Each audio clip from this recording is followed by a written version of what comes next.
you want to have a better career, a faster career growth, then RICS is a place that you need to be. So my life here at RICS has been quite short. I feel like every day goes by very quickly.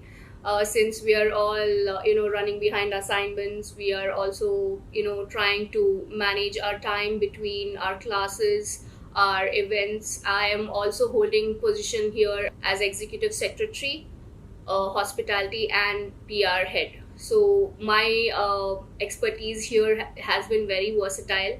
I have to manage the events that come up, which is organized by the student body here, which is known as S.L.I.N.G. It's a great community here. I'm saying it as a community because I really feel it's like a small knit group, and we network with other experts that also come here for conferences and guest lectures. We have very great faculty in contracts, in quantity surveying, in even asset management and asset valuation, which is done by real estate. But it's an intriguing thing that our courses are intertwined with each other. It's not like you have to only stick to one particular course. You can jump from one to another, and we get a brief basic knowledge of all of these intertwined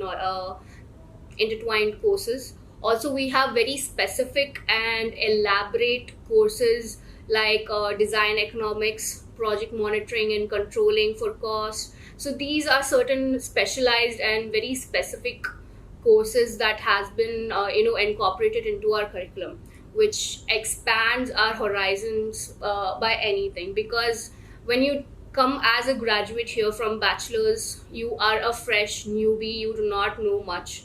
But when you go into these courses, they are much better. They expand your horizons and they make you a much better managerial and much better experienced person. Even people who have experience come here to learn because they feel that these are certain skills that they need to hone and they need to develop on. So I feel that RICS has given me a great platform and a great start to my career here, and I'm really blessed to be here.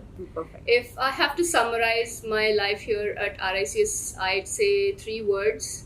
It's networking and time management and honest to yourself. You have to be just yourself and people will accept you for that. And I feel that is a great blessing nowadays.